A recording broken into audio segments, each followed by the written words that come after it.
આકાશવાણી ભુજ સમાચાર વિરલ રાણા વાંચે છે. નમસ્કાર. મુખ્યમંત્રી ભૂપેન્દ્ર પટેલે ગુજરાતમાં રોકાણથી જન્મભૂમિનું ઋણ અદા કરવા કેનેડામાં વસતા ભારતીયોને અનુરોધ કર્યો. ટોરન્ટો વિમાની મથક પર પરંપરાગત સ્વાગત અને ફ્રેન્ડ્સ ઓફ ગુજરાત કેનેડા દ્વારા યોજાયેલા સત્કાર સમારોહને સંબોધતા શ્રી પટેલે કહ્યું, કેનેડાના અર્થતંત્રમાં ગુજરાતીઓનો મજબૂત સહકાર મળ્યો છે. પ્રધાનમંત્રી નરેન્દ્ર મોદીના મોટા લક્ષ્યો સાથે વિકાસના વિચાર થકી આજે આખા ગુજરાતનો વિકાસ ખૂબ સારી રીતે થયો છે. તેમણે ગુજરાત અને વિકાસ શબ્દને એકબીજાના પર્યાય ગણાવ્યા. વાયબ્રન્ટ ગુજરાત સંમેલનની સફળતાથી વધુને વધુ રોકાણ ગુજરાતમાં આવતું થયું હોવાનું શ્રી પટેલે ઉમેર્યું. તેમણે કેનેડાના ગુજરાતી સમુદાયોને આ સંમેલનમાં જોડાવા પણ આમંત્રણ આપ્યું. આરોગ્ય મંત્રી પ્રફુલ્લ પાનસેરિયાએ H1N1 મોસમી રોગચાળા સામે આગોતરા આયોજનની સમીક્ષા કરી. ગાંધીનગરમાં યોજાયેલી ઉચ્ચસ્તરની બેઠકમાં તેમણે કહ્યું, રાજ્યમાં H1N1નો કોઈ ગંભીર ઉપદ્રવ નથી. દરમિયાન તેમણે વિડીયો કોન્ફરન્સના માધ્યમથી રાજ્યની તમામ હોસ્પિટલોમાં દર્દીઓના નમૂના પરીક્ષણ અને સારવારની પ્રક્રિયાનું ચોક્કસ પાલન થાય તેમજ ઇમરજન્સી વિભાગ, તબીબો અને નર્સિંગ સ્ટાફને જરૂરી સૂચનાઓ આપી.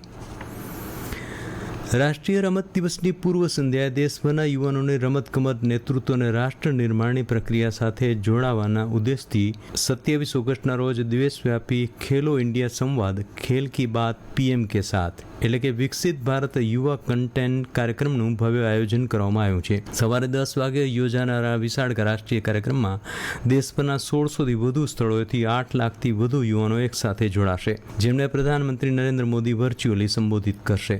આ સંવાદ મંત્રાલયના યુવા બાબતો વિભાગના મેરા યુવા ભારત દ્વારા આયોજિત કરવામાં આવશે. દેશના દરેક જિલ્લામાં પસંદગીની 2 કોલેજોમાં આ કાર્યક્રમ યોજાશે. આ કાર્યક્રમમાં સહભાગી થવા કચ્છ જિલ્લા માય ભારતના યુવા સંયોજક अमित शर्मा ने अपील करता आ मुजब जણાવ્યું હતું. नमस्कार, मैं अमित शर्मा, जिला युवा अधिकारी मेरा युवा भारत भुज, आप सभी को राष्ट्रीय खेल दिवस के अवसर पर 27 अगस्त को मुक्त जीवन स्वामी बापा महिला कॉलेज एवं तोलानी कॉलेज में आयोजन होने वाले खेलो इंडिया संवाद में स्वागत करता हूं. इस अवसर पर माननीय प्रधानमंत्री जी श्री नरेंद्र मोदी जी वर्चुअल माध्यम से देश भर के युवाओं से संवाद करेंगे. मैं अपने कच्छ के सभी युवा साथियों से इस कार्यक्रम में सक्रिय सहभागिता की अपील करता हूं. પ્રધાનમંત્રી કિસાન સન્માન નિધિ યોજનાના ખેડૂત લાભાર્થીઓ માટે આગામી હપ્તાની સહાય મેળવવા વાર્ષિક ધોરણે બાયોમેટ્રિક અથવા ફેસ ઓથેન્ટિસિટી દ્વારા KYC કરાવવું ફરજિયાત છે. કચ્છ જિલ્લામાં વર્ષ 2026-27 માટે 1.58 લાખથી વધુ ખેડૂતોનું KYC બાકી છે. ખેડૂતો PM કિસાન મોબાઈલ એપ્લિકેશન દ્વારા જાતે અથવા અન્ય લાભાર્થીઓ માટે ગ્રામ સેવક કે નોડેલ અધિકારી દ્વારા તેમજ નજીકના કોમન સર્વિસ સેન્ટર અથવા ગ્રામ કેન્દ્ર પર જઈને આ પ્રક્રિયા પૂર્ણ કરી શકે છે.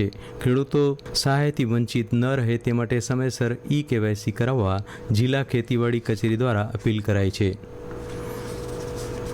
કચ્છ યુનિવર્સિટીના ડિપાર્ટમેન્ટ ઓફ સોશિયલ વર્ક અને સેતુ અભિયાનના સંયુક્ત ઉપક્રમે પંચાયતી રાજ અને ગ્રામીણ વિકાસ સર્ટિફિકેટ કોર્સનો આરંભ કરાયો છે. કુલપતિ ડોક્ટર મોહન પટેલે જણાવ્યું કે ગામડાને સ્વનિર્ભર બનાવવાથી દેશનો વિકાસ થઈ શકે છે. આજના સમયમાં આ પ્રકારનો કોર્સ જરૂરી છે. કચ્છ સુશાસન મંચના સુરેશ છાંગાએ જણાવ્યું કે ગ્રામસભાના અંતિમ તબક્કાના વ્યક્તિનો અવાજ કેવી રીતે ગ્રામસભા સુધી પહોંચે અને તેમના પ્રશ્નોનું નિરાકરણ થાય તે દિશામાં આ કોર્સ ઉપયોગી સાબિત થશે. વિશ્વકપ હોકી સ્પર્ધાની મેચમાં ભારતીય પુરુષ ટીમનો આર્જેન્ટિના સામે 5-3 ગોલથી પરાજય થતાં સેમીફાઇનલની સ્પર્ધામાં પ્રવેશી શકી નથી. અગાઉ ભારતીય મહિલા ટીમ પણ ઓસ્ટ્રેલિયા સામે હારી જતાં સેમીફાઇનલમાં પ્રવેશી શકી નથી. કોલંબોના સિંહલીજ સ્પોર્ટ્સ ક્લબમાં ભારત શ્રીલંકા વચ્ચેની બીજી ટેસ્ટ મેચનો આજે 3જો દિવસ છે. શ્રીલંકાની ટીમ આગળ રમવાનું શરૂ કરશે. ભારતે પોતાની પહેલી ઇનિંગ્સ 503ના સ્કોર પર ડિક્લેર કરી હતી. પશ્ચિમી વિક્ષેપમાં વરસાદની ખેંચતી રેખા અને હવાનું ઓછું દબાણ જેવી 3 પ્રણાલી સક્રિય હોવાથી રાજ્યભરમાં આગામી 31 તારીખ સુધી હળવાથી મધ્યમ વરસાદની આગાહી છે. અને આ સાથે સમાચાર બુલેટિન પૂરું થયું. નમસ્કાર.